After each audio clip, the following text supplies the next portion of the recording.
इस अकाल के अंदर बाइबल का ज्ञान बहुत सारे लोगों के पास होगा। लिखी हुई बातें सबको पता होंगी। मैं अपने लाइफ में ऐसे लोगों से मिल चुका हूं। मैं उनको डीमोटिवेट नहीं कर रहा हूं, ये एक अच्छी क्वालिटी है, लेकिन ये अधूरी है। उनके पास बाइबल का बहुत सारा ज्ञान है। मैं आपको सच कहता हूं, मैंने अपने लाइफ में मैं एक बहन से मिला था। उनको भजन संहिता 91 मुंह से याद है। कुछ लोगों को मैंने देखा कि भजन संहिता 23 अध्याय पूरा याद है। आप जानते हैं, अगर आप इस बात से संतुष्ट हैं कि मुझे पूरा बाइबल याद है, तो मैं आपको बताना चाहता हूं, आपसे ज्यादा वचन शैतान को पता है। और आपको पता है, कई बार आपको परेशानियों में दिखाई नहीं देता है कौन सा वचन कैसे बोलना है, कब बोलना है। कई बार आप देखो, किसी को व्यभिचार के ख्याल आते हैं, सेक्सुअल थॉट्स तंग करते हैं किसी को, तो उनको नहीं पता है वो टाइम पे उनको क्या बोलना है। वो बाइबल में ढूंढते हैं। क्या करते हैं वो लोग? ढूंढते हैं। पर आप जानते हैं, जब शैतान यीशु मसीह को ऊपर पहाड़ पे ले गया, तो वो वहां से भजन संहिता से एक वचन निकालता है जो लिखा है, अपने आप को ऊपर से नीचे गिरा दे और स्वर्गदूत तुझे हाथों हाथ उठा लेंगे। उसको तो यह भी पता है कि कौन सा वचन कब बोलना है। Do you no? मैं आपको बताना चाहता हूं, अंतिम दिनों में बहुतों के पास बाइबल का ज्ञान रहेगा, पर खुदा को सुनने के लिए कान नहीं होंगे। इसीलिए प्रकाशित वाक्य 7 कलीसियाओं में यह कहता है, जिसके कान हो वह सुन ले कि आत्मा कलीसियाओं से क्या कहता है। मैं आपसे पूछना चाहता हूं, जब आप इस वचन को पढ़ते हैं, कितने लोगों ने मत्ती 4:4 आराम से पढ़ा है?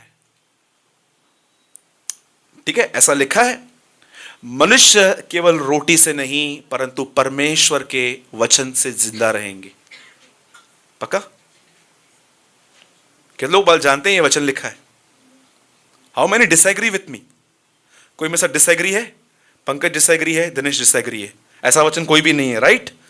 सोचो, ऐसा कोई वचन नहीं है बाइबल के अंदर।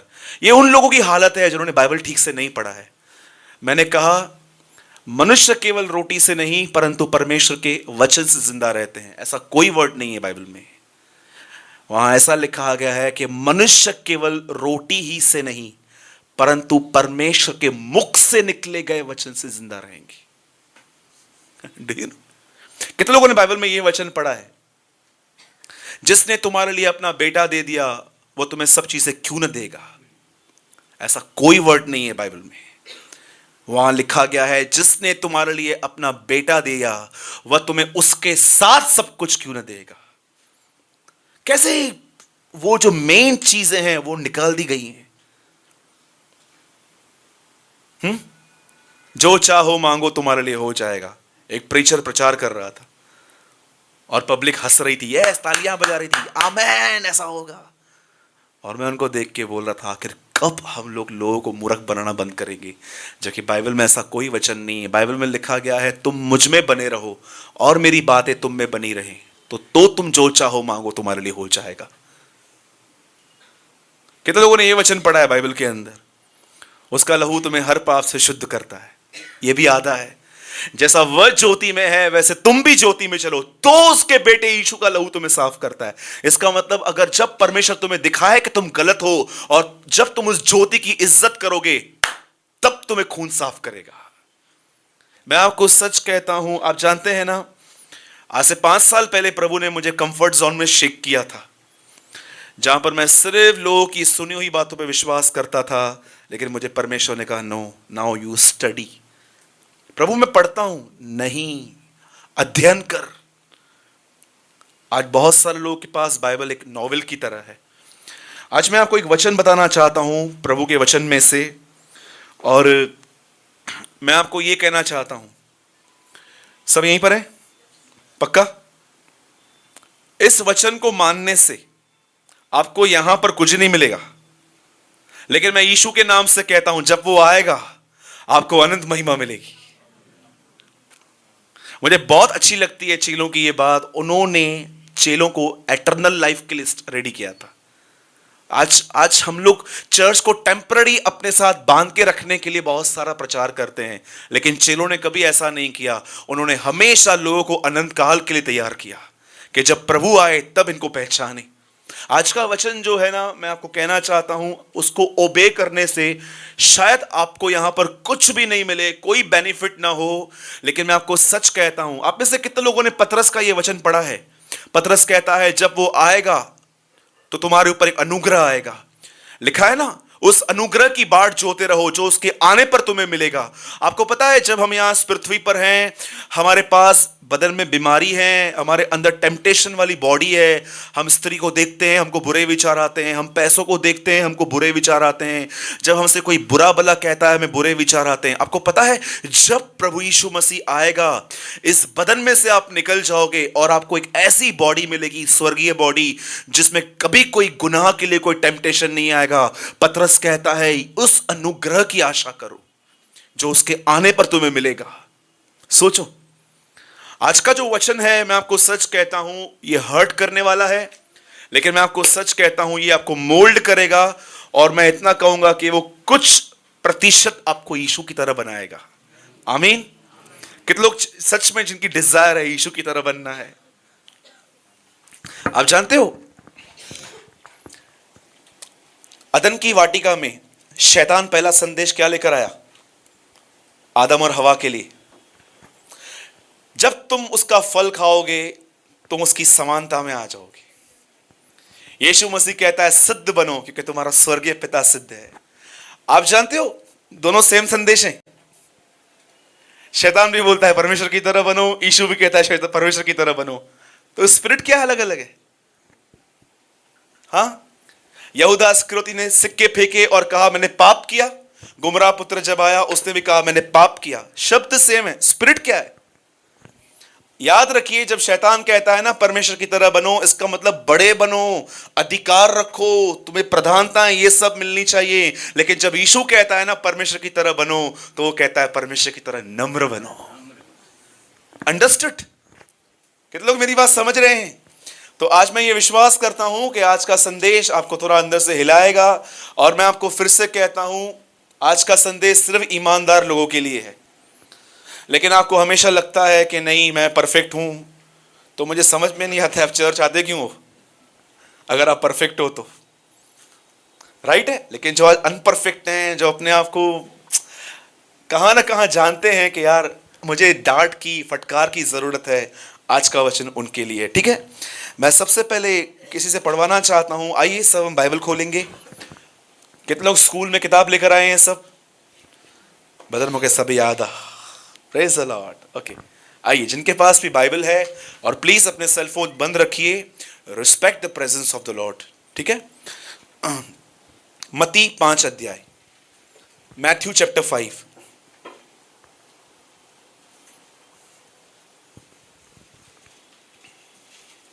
जिनके पास भी बाइबल है हम सब ओपन करेंगे मत्ती का 5वां अध्याय, मैथ्यू चैप्टर 5, मत्ती की इंजील 5वां अध्याय।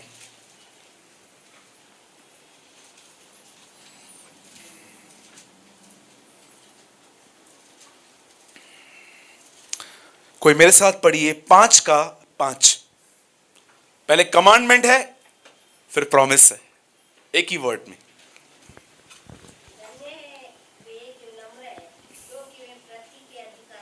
हाँ, कोई भाइयों में से पढ़िए जोर से। धन्य है वे, धन्य है सब, वे नॉट सब, धन्य है वे। इस कैटेगरी के लोग ब्लेसेड हैं जो नम्र है, बोलिए नम्र हैं। हाँ, आगे, क्योंकि वे पृथ्वी के अधिकारी होंगे। पृथ्वी के अधिकारी होंगे। आप जानते एक दिन क्या हुआ? मैं कभी कभी सोचता हूं, कई बार बहुत सारे मीटिंग्स में खुदा शक्ति के साथ क्यों नहीं उतरता? कैसे लिखा है कि वो सुलेमान के मंदिरों में बलवंत और सामर्थ के साथ उतरता था। कई बार मैं सोचता हूं क्यों परमेश्वर हर बार हमारे बीच में सामर्थ के साथ नहीं उतरता। और आज मैं उसका थोड़ा आपको खुलासा करना चाहता हूं कि कौन सी वो चीज मिसिंग है जो वो कलीसिया में नहीं देखता। आज हमारे पास इंस्ट्रूमेंट्स हैं, हमारे पास गैजेट्स हैं, हमारे पास साउंड सिस्टम्स हैं, हमारे पास हॉल है, चर्च है, लेकिन आज हमारे पास ये चीज नहीं है। सुनिए, एक दिन यीशु एक जगह बैठे हुए थे। अचानक एक आदमी सामने आया और यीशु उसे कहता है, मेरे पीछे हो ले। तब वो कहता है, सुन, मैं अभी नहीं आ सकता, मेरे बाप को मैं गाड़ के फिर तेरे पास आऊंगा। कई लोगों को लगता है कि उसका बाप जो है ना वो मर गया था। जी नहीं, उसका बाप मरा हुआ नहीं था। वो समझा रहा था कि मेरे ऊपर एक जिम्मेदारी है, मेरा एक बाप है, मैं उसकी सेवा करूंगा, जब वो मर जाएगा ना तब मैं तेरे पीछे हो लूंगा। ओके, अब हुआ क्या, इस आदमी ने यीशु को ठुकरा दिया। अब जानते क्या हुआ, एक आदमी ने यीशु से आके कहा, हे स्वामी, क्या मैं तेरे पीछे हो लूं? और यीशु उससे कहता है, लोमड़ियों को बटे हैं, आकाश के पक्षियों को बसेरे हैं, परंतु मनुष्य के पुत्र को सर रखने की जगह नहीं है। कईयों को लगता है जब यीशु कहता है मुझे सर रखने की जगह नहीं है, इसका मतलब उसके पास अपना घर नहीं है। मैं आपको बताना चाहता हूं, यीशु मसीह के पास एक नहीं दो घर थे, एक नासरत में और दूसरा कफरनुम में। पढ़ सकते हैं बाइबल के अंदर आप कि वो अपने कफरनुम के घर में गया, और एक जगह पे लिखा है वो नासरत में, जहां पर मरियम के घर में वो 30 साल बड़ा हुआ। जब वो ये कहता है मुझे सर रखने की जगह नहीं है, तो याद रखिए इफिसियों में लिखा है कलीसिया उसकी देह है, वो कलीसिया का सर है। वो इनडायरेक्टली ये कह रहा था मैं सर हूं, पर मेरी देह तैयार नहीं है जहां पर मैं सर रख सकूं। हम कौन है उसका? वी आर द बॉडी, और वो हमारा हेड है। आज वो क्यों हमारे बीच में नहीं आ पाता? क्योंकि उसकी देह तैयार नहीं है। कोई तारक मेहता देखने में बिजी है, किसको कैंडी क्रश गेम खेलना है, किसको सारा दिन चिट चैट करनी है, किसी को सारा दिन पैसा कमाना है, कोई अपनी गर्लफ्रेंड के साथ बिजी है, कोई तो इतना सोते हैं लगता है इनका जन्म ही सोने के लिए हुआ है। सोते रहेंगे। कोई बकबक करने में बिजी है, लेकिन कोई बहुत कम लोग होते हैं जो सच में तैयार होते हैं कि मैं अपने सर से जुड़ पाऊं। यीशु कहता है मनुष्य के पुत्र को सर रखने की जगह नहीं है। इसका मतलब क्या है? मैं तो आना चाहता हूं, पर जानते आज बहुत सारी कलीसियाओं की हालत जानते हैं कैसी है? खुदा उनके बीच से चला गया है। कई लोग कहते हैं नहीं ब्रदर, यह कैसे हो सकता है? कितने लोगों ने यह वचन पढ़ा है प्रकाशित वाक्य में? लोगों के अंदर यीशु मसीह है वहां पर वो जो सामर्थ, वो अभिषेक जो आना चाहिए वो नहीं है। कितने लोगों ने प्रकाशित वाक्य 3:20 पढ़ा है? मैं हृदय के द्वार पे, जो कोई द्वार खोलेगा मैं उसके। अगर कोई खटखटा रहा है तो वो घर के अंदर है कि बाहर है? ही इज आउटसाइड, इसलिए तो खटखटा रहा है। आप बिलीव कर सकते हैं? अमेरिका में एक दिन एक पास्टर गए और वहां पर इतना शोर शराबा, म्यूजिक के टाइम पे, वर्शिप के टाइम पे उनका बाईपास हुआ था। और आप जानते हैं जो बाईपास हो चुका है, जिनका उनको ज्यादा जो शोर होता है वो बर्दाश्त नहीं हो पाता है। अभी वो जैसे उस चर्च में गए, चालू हो गया और वो बाहर चले आए। और जैसे वो दरवाजे पे पहुंचे, उन्होंने दरवाजा खोला, उन्होंने अपनी आंखों से अपनी आत्मा में यीशु मसीह को देखा और उन्होंने यीशु से कहा, प्रभु जी मुझे माफ कीजिए, मुझे उनकी आराधना समझ में नहीं आ रही थी, मुझे क्षमा कीजिए, इसलिए मैं बाहर आ गया। और यीशु ने कहा, कोई नहीं, कोई बात नहीं बेटा, मेरे को भी समझ में नहीं आ रहा था, इसलिए मैं भी बाहर आ गया। Do you know there is a word, एक वर्ड है ओल्ड टेस्टामेंट में, यह जाति बड़ा हल्ला मचाती है। पढ़ा है आपने? यह जाति बड़ा हल्ला मचाती है, ये आराधना नहीं करती, ये सिंगिंग करती है। अब सुनिए, अगर आप सच में देह से जुड़ना चाहते हैं ना, अगर आप सच में सर से जुड़ना चाहते हैं ना, तो आज इस वचन को सीरियसली लो। मैं चाहता हूं अब ये वचन कोई फिर से पढ़िए। चलो एक काम करेंगे, जिनके पास बाइबल है मैं 3 गिनूंगा, हर व्यक्ति अपनी अपनी बाइबल में पढ़ेगा। 1 2 3।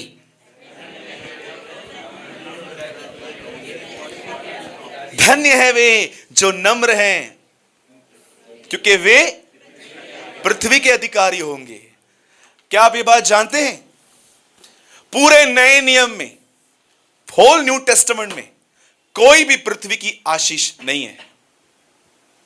ब्रदर मैं तो सुनता आया हूं, यीशु में आओ चंगाई मिलेगी, यीशु में आओ बरकत मिलेगी, यीशु में आओ बंद हुआ धंधा खुलेगा, सब मिलेगा। जी बरोबर है, ये ओल्ड कवर्नेंट है, मैं न्यू कवर्नेंट की बात कर रहा हूं। नई वाचा में पृथ्वी की कोई आशीष नहीं है, नई वाचा में स्वर्गीय आशीषें हैं। इसीलिए एफेसियों में लिखा गया है कि परमेश्वर ने तुम्हें मसीह में स्वर्गीय आशीषें दी हैं, हेवनलीज। जैसे परमेश्वर ने पुराने नियम में मूसा में उन्हें पृथ्वी की आशीषें दी हैं, वैसे ही परमेश्वर ने नए नियम में हमें स्वर्गीय आशीषें दी हैं। इस बात को हमेशा याद रखना। अब सुनिए, मैं जो आपको बोलने की कोशिश कर रहा हूं, बोलिए, धन्य है वे जो नम्र हैं। किस चीज के वो अधिकारी होंगे? पृथ्वी के अधिकारी होंगे। अब मैं सबसे ज्यादा जिस वर्ड पे जोर देना चाहता हूं वो है नम्रता। बोलिए, नम्रता। इससे पहले कि मैं आपको बताऊं नम्रता क्या है, उससे पहले मैं बताता हूं नम्रता क्या नहीं है, ताकि आप सब सीख सकें। इससे पहले कि यीशु सिखाए प्रार्थना कैसे करनी है, उससे पहले उसने यह सिखाया प्रार्थना कैसे नहीं करनी है। इससे पहले कि वो सिखाए उपवास कैसे करना है, उससे पहले उसने यह सिखाया उपवास कैसे नहीं करना है। सबसे पहले मैं आपको बताता हूं नम्रता क्या नहीं है। दिनू कम फास्ट, यहां खड़े हो जाओ ब्रदर। जय मसीह ब्रदर, जय मसीह, जय मसीह भैया, कैसे हैं? ठीक है। घर कभी आएंगे? जब भी बुलाओ, ऐसे बोलते हैं क्या यार? जय मसीह, जय मसीह, जय मसीह। सबसे पहले बोलो ये नम्रता नहीं है, ये एक्टिंग है। बोलो बोलो बोलो। भाई बैठ जा, मैं और कर लूंगा नहीं तो, है ना? कई लोग इसको नम्रता कहते हैं। जय मसीह, प्रेज द लॉर्ड, कैसे हैं? घर कभी आ रहे हैं? एक आदमी ने बोला घर में पैर घुमा के जाओ। मैंने बोला पैर काट के देता हूं, लेके जा इधर से ही। Do you? बोलो ये नम्रता नहीं है। बाइबल कहती है कुछ ऐसे भी हैं जो मुंह से आशीर्वाद देते हैं पर मन से कोसते हैं। ठीक है? कभी आपने ऐसा किया? मुझे सच बताइए, थोड़ी नम्रता में आपको बताना चाहता हूं कि आप कितने नम्र हैं। एक दिन आप सवेरे उठे और आपके घर में ऑलरेडी टेंशन चल रहा था, और एक आदमी आपके पास आया, ऐसे आपसे मिलने आया, और जैसे आपने दरवाज़ा खोला, अभी तक आप आंखें साफ कर रहे थे, और जैसे वो आदमी आपके पास आया, अरे रात को मैं अपने हस्बैंड के साथ आपकी बात कर रही थी, और जैसे आपने उनको बोला बैठिए भैया बैठिए, क्या पियेंगे, और जैसे आप अंदर गए आपने हस्बैंड बोला आया है जाओ, जाओ आया है जाओ, और जैसे आपका हस्बैंड अरे ब्रदर आप बैठिए बैठिए बैठिए, और वो अंदर आया आपको बोलने के लिए चाय तो बना रही हूं, बैठो चुपचाप से वहां जाके, अंदर मत आओ बार बार। और जैसे वो वहां से गया और आप अपने हस्बैंड के साथ, बस मैं कल मां के पास जा रही हूं 3 दिन के लिए, मावन्यादी बनी महादे।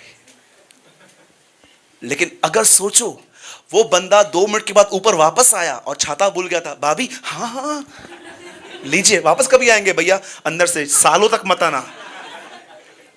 सी दिस इज हम्बलनेस, हम इसे नम्रता कहते हैं।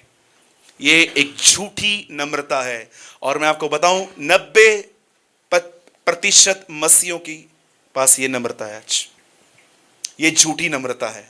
अब सच्ची नम्रता की बात करेंगे। ठीक है? कितने लोग समझ गए झूठी क्या है? इसका मतलब ब्रदर आप मुझे एक बात बताइए, किसी को हम लोग ऐसे झुक के जय मसीह नहीं बोले, बिल्कुल करो, ये इज्जत है, नम्रता नहीं है। There's a difference between Moses and Jesus. यीशु मसीह और मूसा के बीच में बहुत अंतर था, वैसे ही इज्जत और नम्रता देने में बहुत अंतर है। इज्जत हमें सबको, आपको पता है, अगर आपको किसी भिखारी को भी कुछ बोलने की आपको नहीं होनी चाहिए। बहुत सारे लोग भिखारी को लेक्चर देते हैं जब उनके साथ में, अरे इतना जवान हो गया है, काम करना, तू रख काम पे उसको, तू रखना उस पे काम पे, देखो ना लेक्चर देते हैं उसको, इतना जवान हो गया है, ये नहीं, आप नहीं देते हो ना उसको, हाथ जोड़ो, उनको बोलो साहब अब आगे चाहिए, बस नहीं है। किसी को लेक्चर मत दो। बाइबल कहती है सबका आदर करो। पुराने नियम के अंदर लिखा गया है जब कोई तुम्हारे बीच में बूढ़ा आता है तो खड़े हो जाओ और दिखाओ तुम यहोवा का भय मानते हो। ये तो पुराना नियम था, नया नियम स्टैंडर्ड और ऊंचा है। नए नियम में लिखा है सबका आदर करो, पतरस में लिखा है। प्रभु भिखारी का भी, यस भिखारी का भी।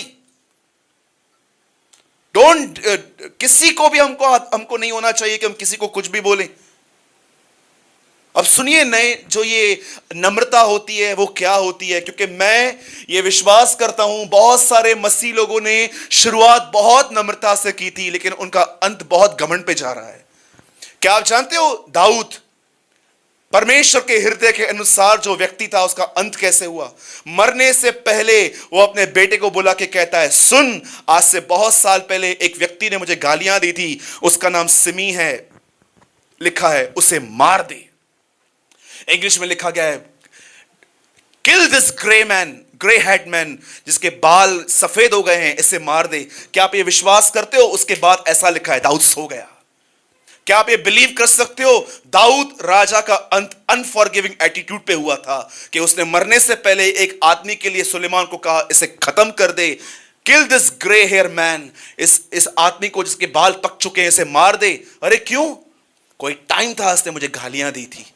कितनी बड़ी बात है। हम सोचते थे दाऊद ने उसे माफ कर दिया, लेकिन दाऊद ने उसे अपने अंदर में रखा था। मैं आपसे पूछना चाहता हूं, किसी ने आपको पास्ट में बुरा किया, गलत किया, क्या अब भी आपकी बकबक उसके प्रति चालू रहती है क्या? किसी ने आपके साथ कुछ किया था बहुत साल पहले, कभी आप किसी से मिलते हैं, क्या आप उस आदमी की बार बार चर्चा करते हैं क्या? ये ऐसा है, ये ऐसा है, ये ऐसा है, ये ऐसा है। सोचो, पूछो अपने आप से।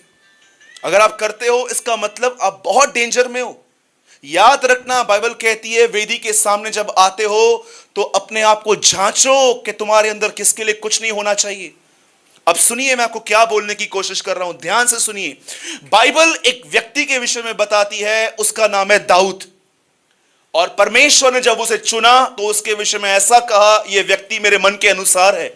मन के अनुसार होने का मतलब जानते क्या है? जैसा मैं हूं वैसे ही बहुत सारी खूबियां इसके अंदर हैं। और जब प्रभु ने उसको चुना, आप जानते हैं 17 साल की उम्र में खुदा ने उसका मसा किया, उसका अभिषेक किया। आइए सब यहां देखिए, उसका अभिषेक होने के बाद उसे तुरंत सेवकाई नहीं मिली। वो हमारी तरह नहीं था कि जो 3-4 सालों में मिनिस्ट्री चाहिए रहेगी उसको। No no no no no no no, बिल्कुल नहीं। याद रखिए, इससे पहले कि परमेश्वर आपको यहां खड़ा करे, तुम 100 बार जांचे जाओगे, 100 बार। कितने लोगों ने यह वचन पढ़ा है? यूहन्ना 1 अध्याय में एक मनुष्य परमेश्वर की ओर से भेजा गया। यूहन्ना परमेश्वर की ओर से भेजा गया, पास्टर के थ्रू नहीं, परमेश्वर के थ्रू। यीशु कहता है वे परमेश्वर के द्वारा तैयार होंगे, एक जगह पे लिखा गया है। 17 साल की उम्र में एक आदमी का प्रभु ने अभिषेक किया, लेकिन प्रभु जानता था यह हेल्दी है, मैच्योर नहीं है। एक बच्चा जब पैदा होता है तो वो तंदुरुस्त होता है, लेकिन अब भी उसे दुनिया के व्यवहार सीखने हैं, उसे बड़ा होना है। दाऊद जब 17 साल के उम्र में अभिषेक हुआ, वो तंदुरुस्त था, उसके अंदर कोई गुनाह नहीं था, लेकिन उसको तौर तरीके अब भी सीखने थे कि कैसे बुरे लोगों के साथ व्यवहार किया जाता है, कैसे बहनों को देखा जाता है, कैसे पैसों के साथ व्यवहार किया जाता है, कैसे हर चीज को एक सही तरीके से करना है। और जानते हो, परमेश्वर ने एक चीज अलाउ की उसके ऊपर। प्रभु ने एक दुश्मन को खड़ा किया, और वो दुश्मन कोई और नहीं, उसका ससुर था शाऊल। और जब शाऊल को पता चला कि मेरे दामाद का अभिषेक किया गया है, जानते हो उसने क्या किया? कम से कम 13 साल तक कई बार वो उसके पीछे गया, उसे मारने की कोशिश की। और कई बार तो दाऊद को ऐसा लगा कि वो शाऊल को आसानी से मार सकता था, लेकिन दाऊद ने उसे कभी नहीं छुआ। एक दिन शाऊल किसी गुफा में आया था और दाऊद वहां पर छुपा हुआ बैठा था। और जानते हैं, दाऊद के पास एक छोटी सी तलवार थी। उसने शाऊल के कपड़ों में से छोटा सा टुकड़ा काट के अपने पास रखा, और जब शाऊल जा रहा था, दाऊद उसको कह के बोलता है, देख, यहोवा ने तुझे आज मेरे हाथ में कर दिया था, पर फिर भी मैंने तुझे कुछ नहीं किया, कुछ नहीं किया मैंने।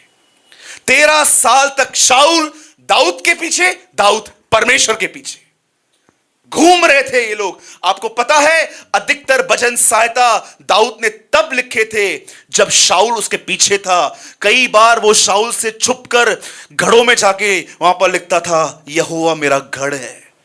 पहाड़ों की चट्टानों में जाके वहां पर लिखता था, यहोवा मेरे छुपने का स्थान है। याद रखना, वो सिर्फ वचन नहीं है, वो उसके अनुभव थे जो उससे मिले थे। और जानते हो एक दिन क्या हुआ? जब वो 30 साल का था, जब वो गिबोन में वहां पर बैठा हुआ था, एक व्यक्ति दौड़ते दौड़ते दाऊद के पास आके कहता है, दाऊद ग्रीटिंग्स, शुभकामनाएं। बोलता है क्या हुआ? बोलता है तेरे बैरी मर गए।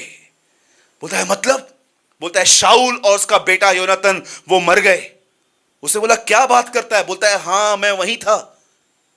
और जानते हैं, एक व्यक्ति जो 13 साल से उसे परेशान कर रहा था, जब दाऊद ने उसके बारे में सोचा और सुना कि वो मर गया है, दाऊद ने मिठाई नहीं मंगाई।